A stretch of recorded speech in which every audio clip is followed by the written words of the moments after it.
Fala aí pessoal, tudo bem? Começando mais um Pergunte ao Brea, esse espaço onde eu respondo as perguntas que vocês mandam aqui no nosso YouTube, né, nos comentários dos vídeos, ou mandam também lá na caixinha do meu Instagram. Toda quinta-feira eu ponho uma caixinha lá para vocês mandarem sugestões de pautas para eu poder gravar em vídeo aqui no YouTube. Tá, vamos lá para a primeira pergunta de hoje?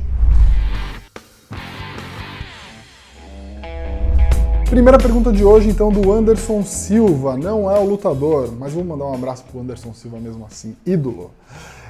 O Anderson Silva aqui pergunta, essa alta de PRIO pode refletir também em Petrobras?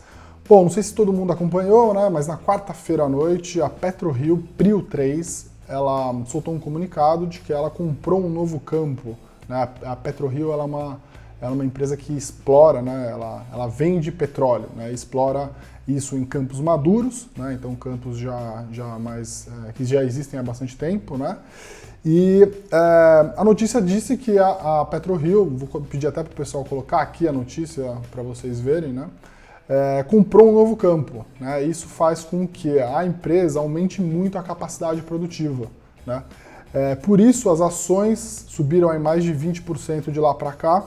Né? Eu acho que essa notícia não impacta, Anderson, a Petrobras, né? Ela tem muito mais a ver com a PetroRio, porque ela aumenta muito a capacidade de produção, né? E com um detalhe importante, né? Assim, como o preço do petróleo ele oscila bastante, né? Uma parte importante de você analisar empresas que produzem petróleo é a capacidade, né, de conseguir explorar a um custo muito baixo, né? A PetroRio ela já tem um custo de extração muito baixo, né, comparado ao resto do mundo, né? A Petrobras, claro, é a empresa mais competitiva nesse sentido, mas a PetroRio, com esse novo campo, ela conseguiria diminuir ainda mais o custo de extração, né, por barril. E isso o mercado entende que é muito positivo. Além de aumentar a produção, ela vai conseguir produzir a um custo muito mais baixo, né? O Bruce gravou uma live só para falar disso, vou deixar aqui também para vocês acompanharem. A gente também escreveu uma newsletter, né? O Bruce escreveu na sexta-feira, também está disponível, vou deixar aqui na descrição para quem quiser saber mais sobre a empresa, beleza? Segunda pergunta de hoje, do Souza Pedrão 88. Ele diz o seguinte, é melhor comprar dólar ou expor-se a empresas com receita dolarizada, tá? Olha, Pedrão, eu particularmente não gosto da ideia de ficar comprado, né, na moeda, só na moeda, tá? Ou comprado num fundo cambial, tá? Acho que o fundo cambial ele funciona muito mais para quem já tem um gasto previsto, né, em moeda, uma viagem, pagar um curso lá fora, algum custo em moeda. Eu particularmente gosto de investir em empresas que têm a receita dolarizada, né? Tem vários casos aí, a Vale, por exemplo, é um caso que tem boa parte da sua receita em dólares, mas eu gosto também de investir em empresas fora do Brasil, né? Então, você ter uma exposição onde você se protege contra eventualmente uma desvalorização do real, né? Mas aquelas empresas têm capacidade de, né, entregar retornos, né? Então, você está investindo num ativo em dólar, né?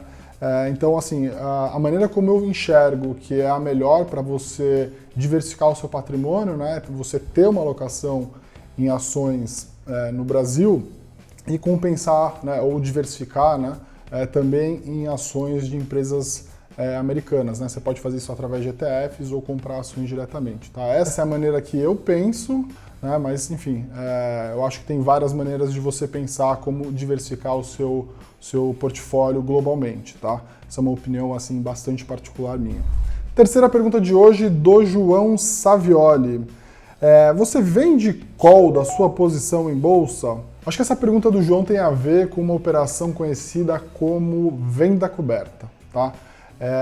Vou deixar aqui também escrito como que isso funciona, mas vou tentar aqui explicar para as pessoas que são mais leigas, tá?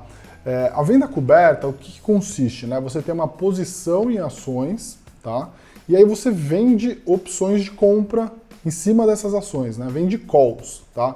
Vamos tentar aqui explicar de maneira prática. Então imagina que você tem uma ação, né? Uma ação a R$100, tá? E aí você vende opções de compra dessa ação a R$110, tá? Você vende por R$1, tá?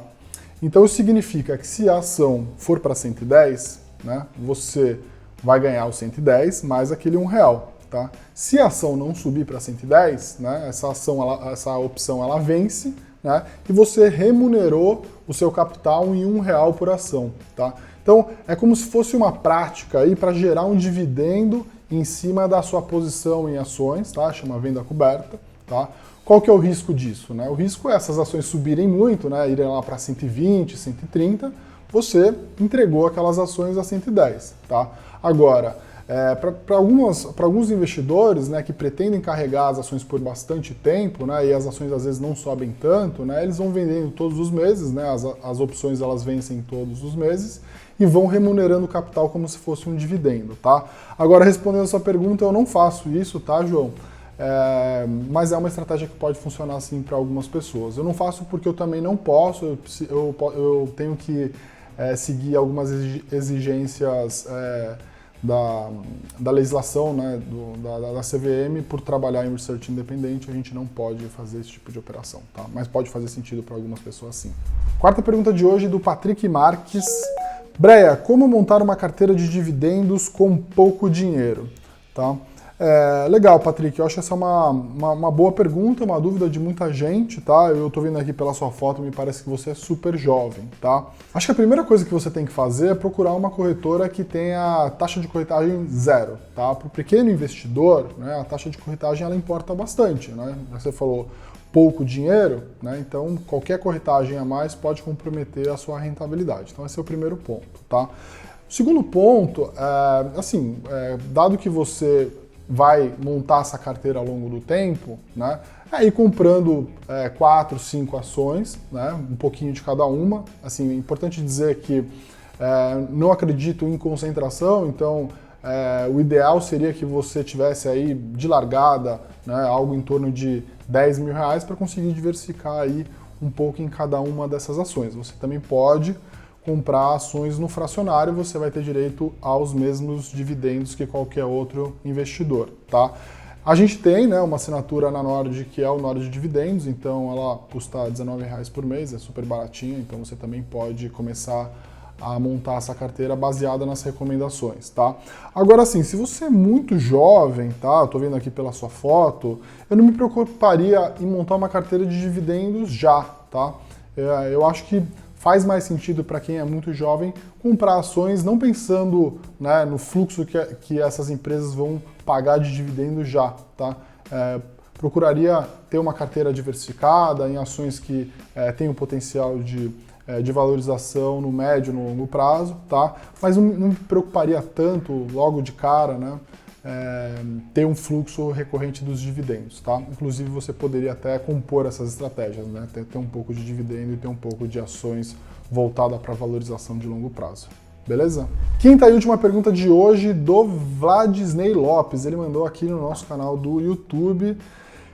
Ele fala o seguinte: quando for possível, fale algo sobre Banrisul, manter ou comprar mais. Legal, Vladisney, vamos falar sobre Banrisul hoje. Bom, vocês devem estar lembrados que lá no dia 17 de junho a gente fez uma live aqui no canal falando sobre Banrisul, né? O Ricardo, nosso analista de dividendos e também de small caps, ele achava que na altura era uma ótima oportunidade de comprar as ações do banco, né? Porque estavam valendo muito abaixo do seu valor patrimonial, tá?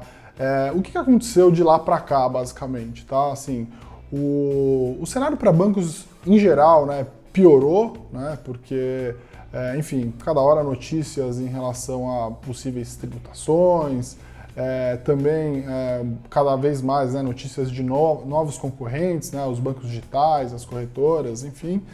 E isso acabou, claro, pressionando as ações do setor como um todo, tá? Eu acho que o Banrisul teve um ponto além disso, né, por ser um banco estatal, né, ele fez um programa recentemente também de demissão voluntária, havia uma expectativa muito grande, teve uma boa adesão, mas eu acho que também o mercado esperava um pouco mais em relação a isso.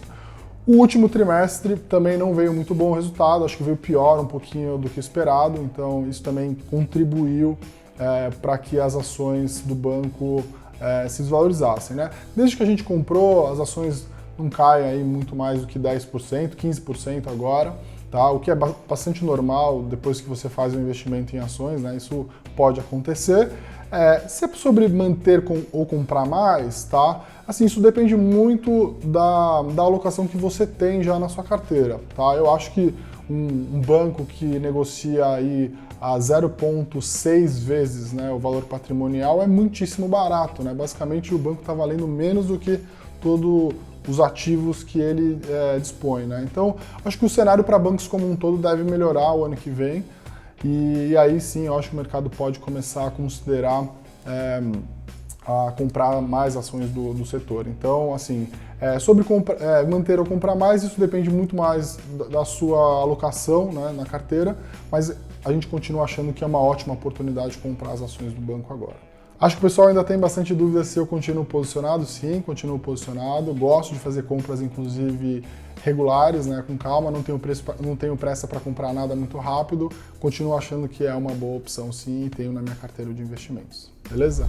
Pessoal, muito obrigado pelas perguntas. Obrigado por terem ajudado a gente criar aí esse espaço também. Vocês podem comentar aqui, né? Deixem nos comentários o que vocês estão achando desse formato, que outras perguntas vocês gostariam de fazer para mim, né? Lembrando que eu também vou deixar lá na caixinha do meu Instagram para vocês mandarem perguntas toda quinta-feira, e esse vídeo vai ao ar toda segunda-feira, meio-dia, aqui no nosso canal. Não se esqueçam também de subscrever e ativar as notificações e compartilhar esse vídeo se vocês acharam que algum amigo pode gostar, um familiar. Legal? Beleza? Então até a próxima semana, um abraço para todo mundo.